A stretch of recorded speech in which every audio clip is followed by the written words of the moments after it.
El tema de esta mañana lo tienen en su pantalla. Suma tu grano de arena. Luego esta sección nuevamente es muy sencilla. ¿A qué se parece el reino de Dios? Continuó Jesús. ¿Con qué voy a compararlo? Se parece a un grano de mostaza que un hombre sembró en su huerto y creció hasta convertirse en un árbol y las aves anidaron en sus ramas. Volvió a decir, ¿con qué voy a comparar el reino de Dios? Es como la levadura que una mujer tomó y mezcló con una gran cantidad de harina hasta que fermentó toda la masa.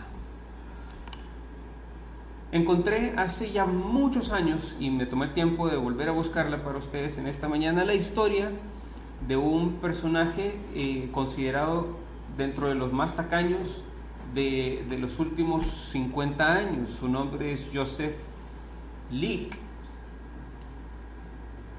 Vivió en Estados Unidos, murió a la edad de 89 años. Durante su tiempo de vida tuvo hijos, tuvo nietos, nunca dio un regalo, no importa dónde lo invitaran, no importa si era el cumpleaños de sus hijos, no importa si era el cumpleaños de sus nietos. Era tan tacaño que él se autoinvitaba a las casas de sus vecinos para ver programas de televisión para no pagar él factura de cable. No encendía muchas luces, solamente las necesarias para poder ver algo en la noche. No tenía internet. Escribía todavía cartas porque salía más barato que pagar internet para escribir correos electrónicos. No viajaba, todo lo hacía a pie, por eso tenía los lugares a donde iba súper cercanos. Su estilo de vida era tan austero que ya rayaba con lo ilógico, con lo absurdo, y por eso lo catalogaban como una de las personas más tacañas de los últimos 50 años. Sus propios hijos y sus propios nietos habían dejado de hablarle incluso precisamente por eso, porque de él no se obtenía nada. Lo interesante es que al momento de morir deja una fortuna de casi $2 millones para sus hijos y para sus nietos, de todo lo que había ahorrado, de todas las cosas que nunca había gastado. Nadie se lo hubiera podido imaginar. Uno veía su casa, uno veía su estilo de vida, uno veía la ropa con la que andaba y uno decía, este hombre está muerto de hambre, y realmente era un millonario. Así como las apariencias se engañan en el caso de este personaje que aparentaba ser un pordiosero y realmente era millonario, Jesús tiene un punto cuando comparte estas dos parábolas que son de las famosas y conocidas parábolas del reino. Un hombre siembra un grano de mostaza, que es una de las semillas más pequeñas que pueden existir, y esto termina convirtiéndose en un árbol frondoso que le termina dando vida a miles de especies, a muchas aves. Y luego dice otra parábola que es muy parecida. Dentro de levadura, de masa, pone una persona un poco de levadura y esta termina fermentando todo. Y para las personas que cocinan sabrán decirme que esto es muy cierto. No se necesita mucha levadura para que la masa se fermente, se necesita de hecho solamente un poco. Jesús tiene un punto que quiere compartir. Las apariencias engañan, y en el reino de Dios las apariencias también engañan, porque el reino de Dios iba a comenzar de una forma bien humilde, de una forma bien sencilla, de una forma bien menospreciable fácilmente. Para los ojos de la gente que lo estaba viendo, el reino de Dios iba a ser un movimiento prácticamente insignificante. A los ojos de miles, tan insignificante que iba a pasar desapercibido.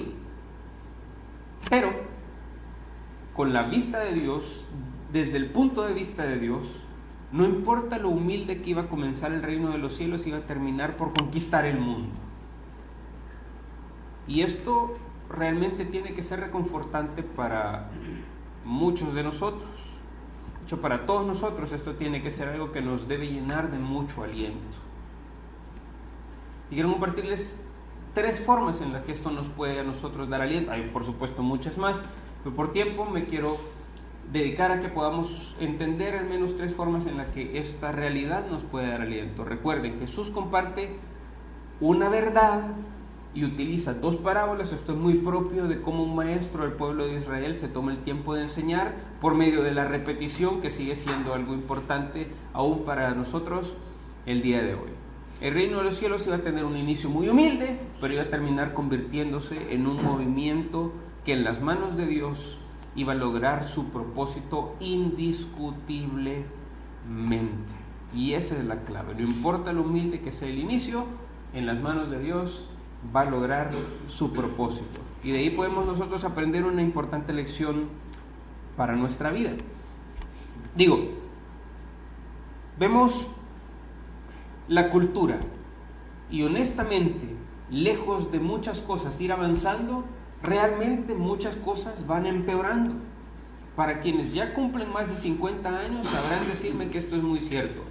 Hoy se ven cosas que 50 años atrás hubieran escandalizado a cualquiera, y ahora estas cosas se ven de los más normales del mundo.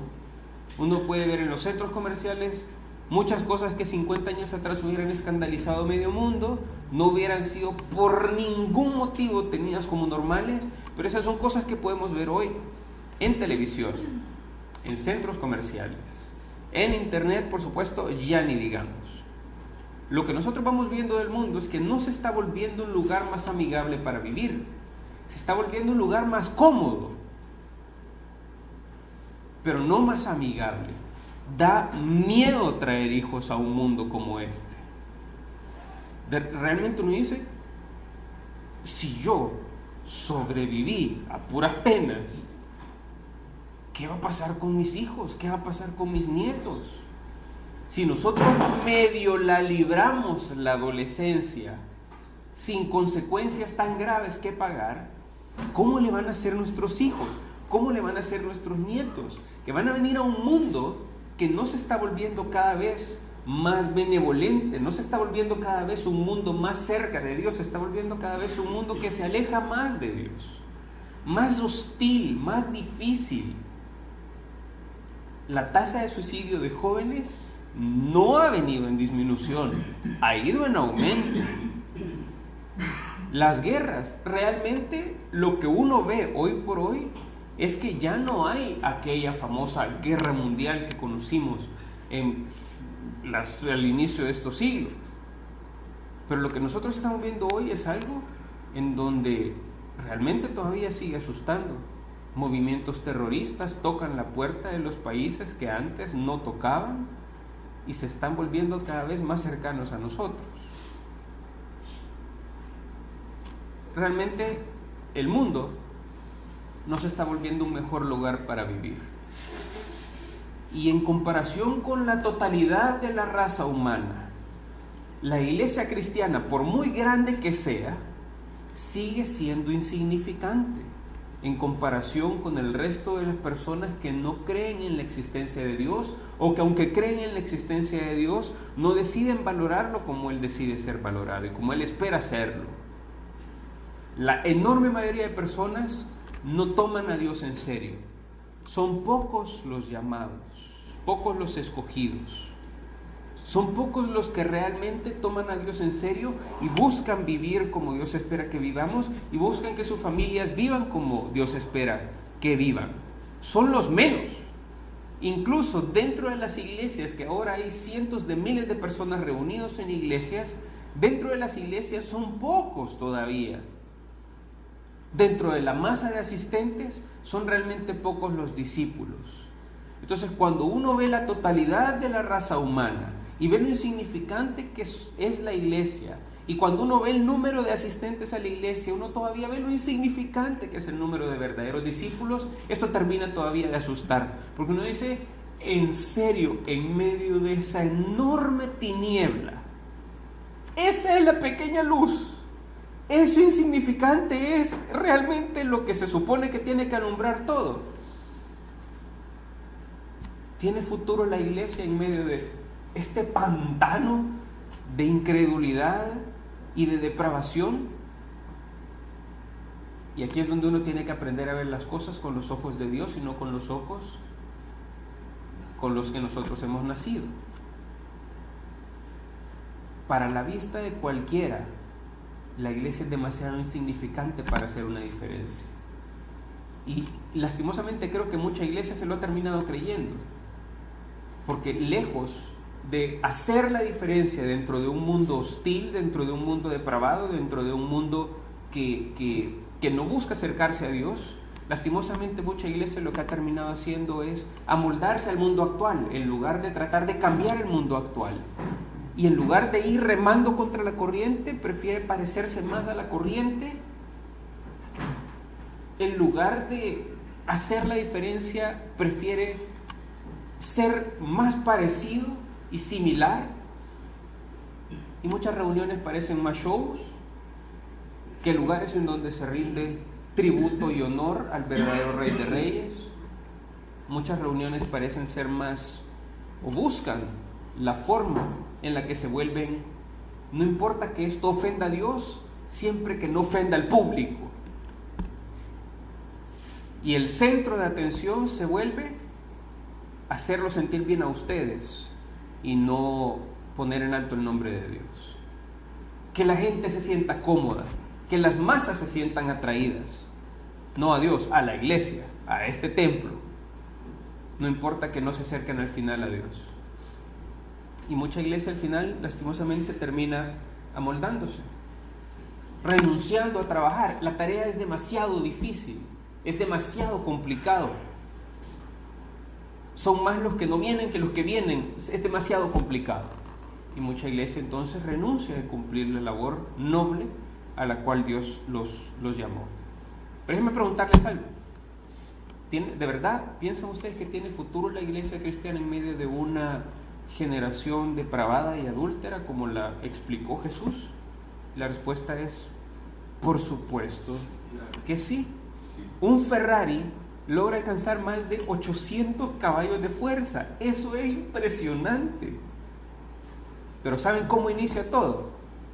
Con una chispa que hace que inicie el movimiento del motor. No comienza con una explosión atómica, comienza con una pequeña chispa. Igual para encender un avión, comienza con una pequeña chispa. Igual para encender un cohete que lleva tripulantes al espacio, comienzan con una pequeña chispa. Y Jesús, con estas dos parábolas que explica, quiere que entendamos ese mismo principio. El inicio del reino de Dios iba a ser insignificante como una semilla de mostaza, insignificante como un poco de levadura, pero en las manos de Dios y bajo el propósito de Dios iba a lograr la razón por la cual Dios permitió que existiera. Y la iglesia de Dios, no importa el tamaño de la generación en medio de la cual está creciendo, la iglesia de Dios está llamada a ser no una explosión atómica, está llamada a ser esa pequeña chispa que hace que se encienda el motor que hace la diferencia. Y en realidad, yo eso los he explicado en alguna otra ocasión, en medio de la oscuridad no se necesita realmente un farol de estadio para saber a dónde está el camino. Se necesita solamente una pequeña luz. Y con una pequeña luz uno sabe hacia dónde ir. Uno sabe hacia dónde tiene que dirigirse. Y uno sabe hacia dónde tiene que caminar y cuál es el destino al que tiene que llegar. En ventas se explica un principio básico. No engañar al cliente. Lo que usted ve es lo que obtiene. En el reino de Dios no funciona así. Lo que uno ve no es el resultado final. Lo que uno ve es la chispa. La iglesia de Dios es la chispa. Uno va a obtener más de lo que uno realmente está viendo, más de lo que aparenta. Y Jesús lo explica también, Mateo capítulo 5, verso 13. Ustedes son la sal de la tierra. Ustedes son la luz del mundo. Una pequeña luz. La iglesia es una pequeña luz. Nunca piensen que mientras exista un grupo de personas que sí todavía toma a Dios en serio, nunca piensen que todo está perdido. No piensen que no hay esperanza, no piensen que nuestros hijos y nuestros nietos van a crecer en una generación que no tiene futuro. siempre que haya todavía personas dispuestas a tomar a Dios en serio, hay iglesia, hay una chispa, hay una esperanza todavía. Y ahora, hablando después de la iglesia en general, leo nuevamente esta parábola y quiero hacerles una pregunta muy importante. ¿A qué se parece el reino de Dios?, continuó Jesús. ¿Con qué voy a compararlo?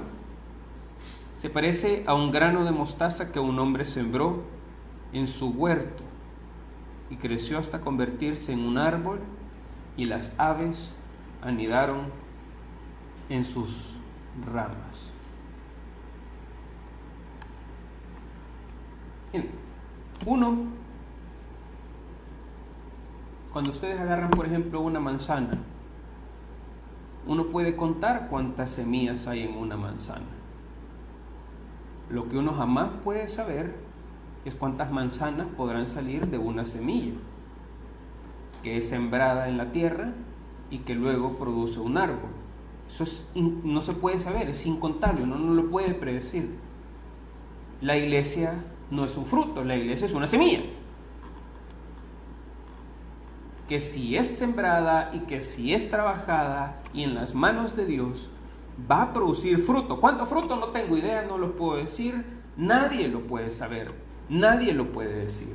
Jesús explica con esta primera parábola que de una semilla insignificante, una semilla de mostaza que es muy pequeña y que pasa desapercibida y que uno puede decir, esta semillita que va a lograr salir, de esa pequeña semilla salió un árbol, y este árbol, Jesús no dice en esta parábola que el árbol da fruto, Jesús dice en esta parábola que este árbol trajo vida, y basta darse cuenta la cantidad de vida que un árbol puede traer.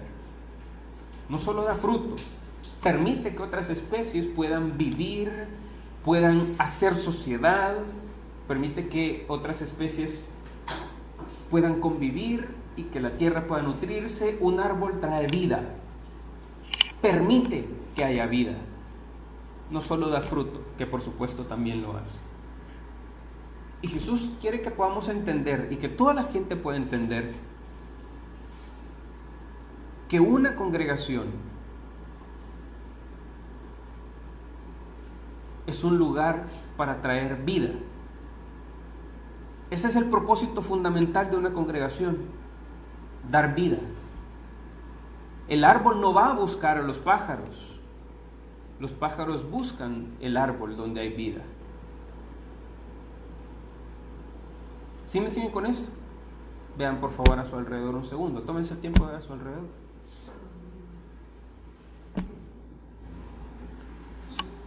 ¿Qué ven? Uy, se asustan al ver el...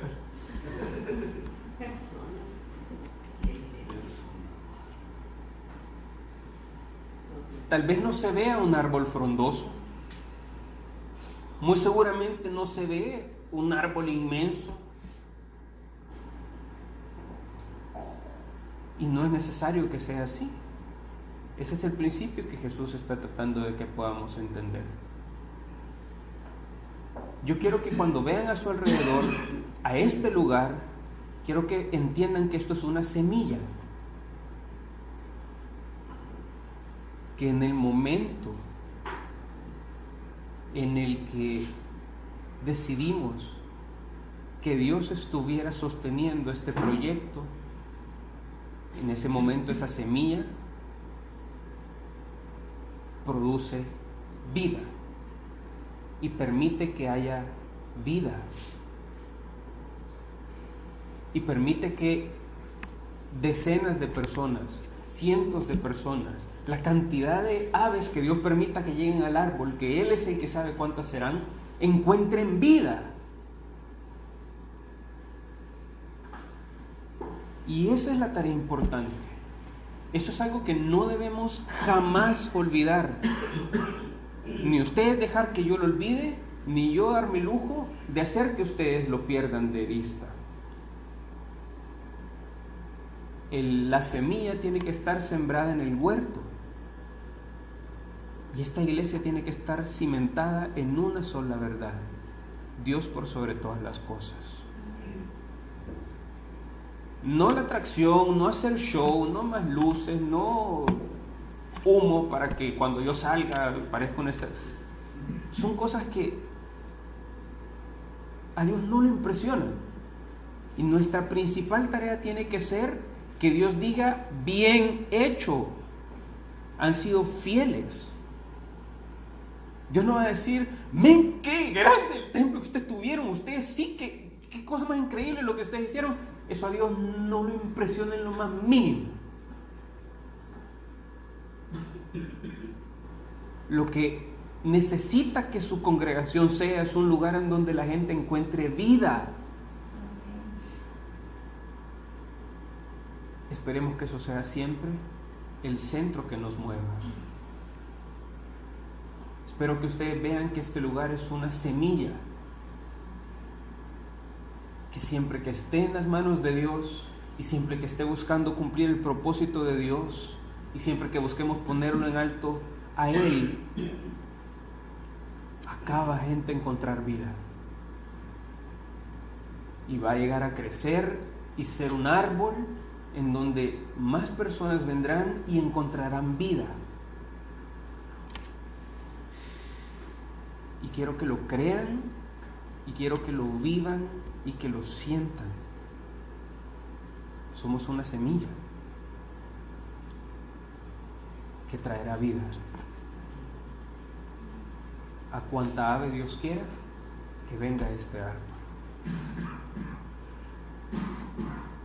Y luego, pasando de la Iglesia de Dios Universal, después de habernos movido a nuestra pequeña congregación local, o quiero que piensen de manera individual. ¿Sí? Vamos de lo grande a lo mediano y ahora vamos a lo pequeño. Jesús explica una segunda parábola. ¿Con qué voy a comparar el reino de Dios? Es como la levadura que una mujer tomó y mezcló con una gran cantidad de harina hasta que fermentó toda la masa. ¿Alguien de verdad cocina o ha cocinado pan o ha cocinado pasteles y necesitan usar levadura?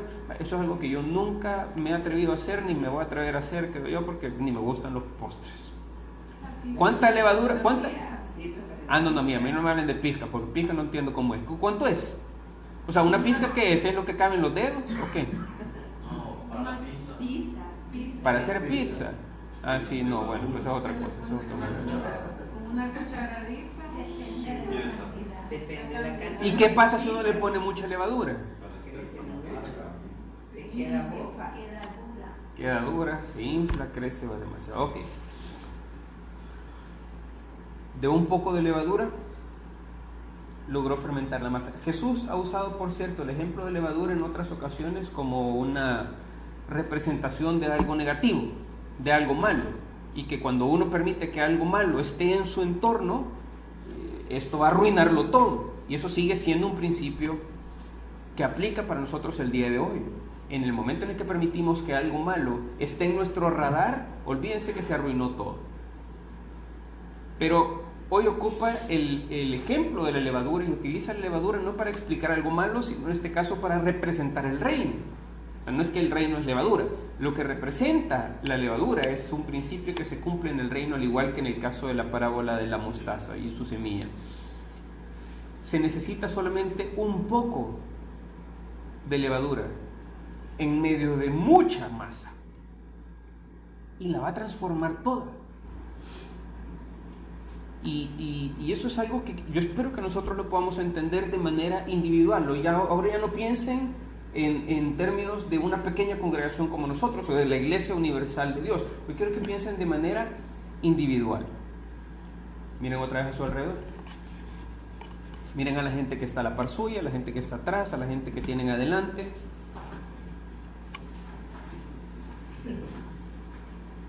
Ok, después de asustarse un poco.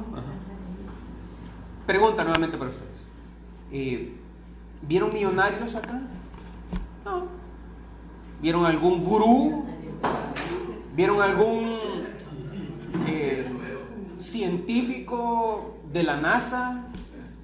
¿Vieron algún premio Nobel? No. Miren, Dios no necesita líderes para iniciar algo grande. Nunca fue así. Dios nunca ha necesitado productos terminados para hacer algo. Dios necesita materia prima. De hecho, los inicios de las cosas grandes normalmente nunca son pequeños. Piensen en la realidad que nos rodea. En realidad, Apple, la gran compañía de tecnología, comenzó en un garage. Google, uno de los buscadores, el más importante quizás a nivel mundial, comenzó también en una bodega con 2 personas. Amazon comenzó en el patio de una casa. Ustedes fueron una célula chiquita que no se puede ni siquiera ver a simple vista. Los inicios de algo grande nunca, por lo general, son grandes. Lo que necesitan es tener una visión clara y lo que necesitan es tener a una mente detrás de ellos brillante. El reino funciona de la misma manera. Necesita tener una visión que es cumplir el propósito de Dios y estar en sus manos. Tal vez no vean acá a la par suya un premio Nobel ya proclamado, tal vez no vean aquí a la par suya algún millonario, tal vez no vean a la par suya algún gurú o algún científico de la NASA. Es que eso nunca ha interesado en las manos de Dios. Dios nunca ha querido productos terminados, porque piensen, es decir, si Dios llamara a premio Nobel para hacer su labor, los aplausos se los llevarían las personas que están haciendo la labor. El premio Nobel, Dios necesita materia prima. Lo vil y lo menospreciado del mundo es lo que Dios ha llamado para hacer su labor y su trabajo. Y mientras yo entienda que soy menospreciado por el mundo y que soy vil a los ojos del mundo, más fácil es para Dios trabajar conmigo. Porque entonces no soy yo a quien ustedes van a decir, hombre, qué grande la iglesia. Por supuesto, si miren a Carlitos, si es que es un tipazo. Y en ese momento perdimos el rumbo, perdimos el propósito, porque ya no es Dios el centro, sino que se vuelve el pastor el centro. Dios no necesita un líder consumado, un premio Nobel ya consagrado. Dios necesita materia prima.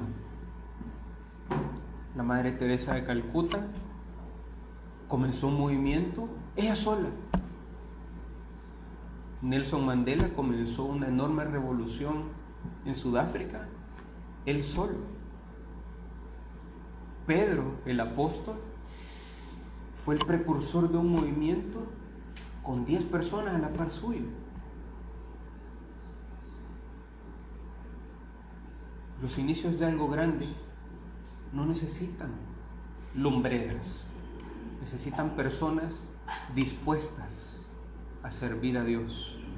Eso es lo que Dios necesita en sus manos. Les digo algo, las únicas acciones que en este lugar, en esta iglesia no sirven, son las acciones que se quedan en sus casas, son las acciones que no se hacen. Aparte de eso, toda pequeña acción que ustedes hacen suma, sirve. Toda pequeña acción, toda pequeña actividad, toda pequeña tarea, toda pequeña obra que ustedes hacen para Dios, suma para su reino. Lo único que no suma es lo que ustedes no hacen. Hay algo que a mí me encanta y cada vez que lo escucho me encanta y me anima.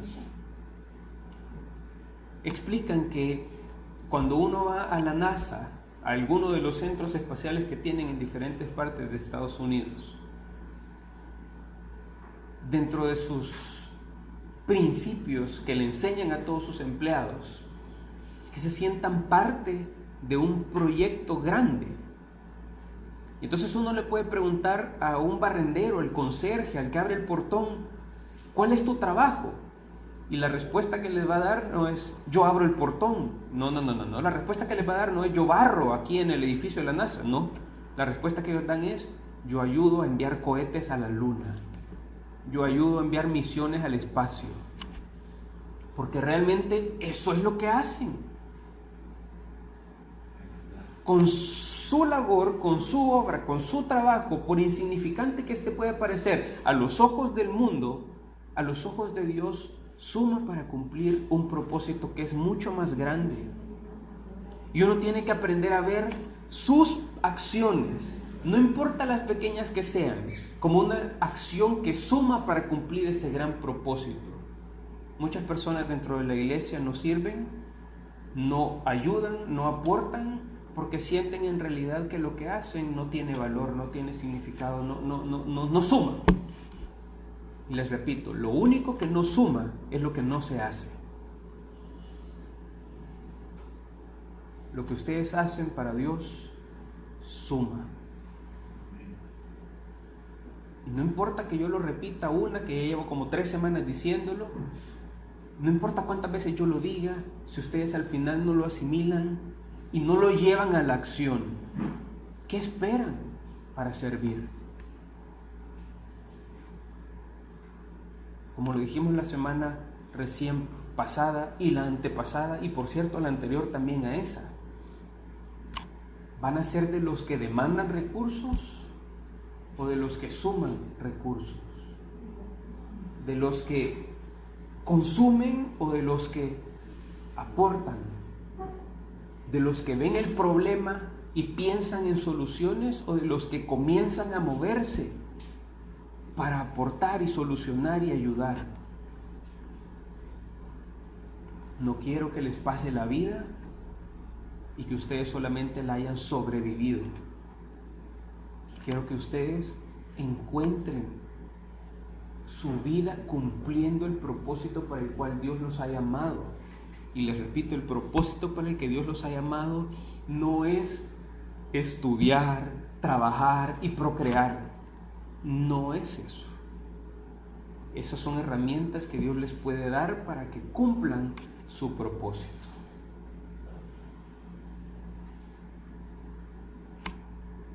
¿Qué necesitan hacer?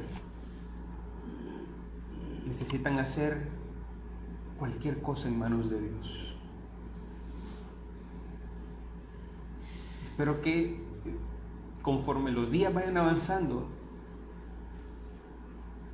mi gran sueño sería que de repente reciba un mensaje, una llamada o que me aborden y me digan: pastor, se me ha ocurrido esta idea, ¿podemos hacerla? Mire, se me ha ocurrido este proyecto, ¿qué necesitaríamos para que pudiéramos trabajarlo y hacerlo crecer juntos? Recuerden, un poco de levadura va a ser un gran cambio. Y no importa la tarea que ustedes hacen, agradezco absolutamente todas las tareas, desde que se toman el tiempo de escoger las canciones, hasta Gloria que se toma el tiempo de ayudarnos con este local. Todas las tareas que ustedes hacen, las oraciones que durante la semana tienen ustedes para las peticiones de las personas, la comida que se trae para que la gente esté cómoda el domingo, la filmación que nosotros podemos tener, todas las tareas, por pequeña que esta puede parecer, suma para que la semilla de mostaza crezca y se vuelva un árbol que traiga vida, y suma para que la masa pueda fermentar. Yo quiero que ustedes entiendan que somos una semilla y que el trabajo que ustedes hacen es lo que ayuda para que esa semilla crezca, que somos un poco de levadura y que toda pequeña acción que ustedes hacen ayuda para que la masa fermente. Quiero que no lo olviden. En el momento en el que ustedes piensen y realicen que lo que ustedes hacen ayuda para que el reino de Dios crezca, en ese momento es que uno se motiva. En ese momento es que uno se activa, porque digo, bueno, si yo hoy voy a poner las sillas para que el reino crezca, voy a hacer mi trabajo, por pequeño que este parezca, porque estoy sumando al reino, estoy ayudando para que la masa fermente y crezca. y cumpla su propósito. Y esta iglesia no va a cumplir su propósito sin la ayuda de ustedes. Necesitamos la ayuda de todos. No importa la pequeña tarea con la que crean que puedan sumar.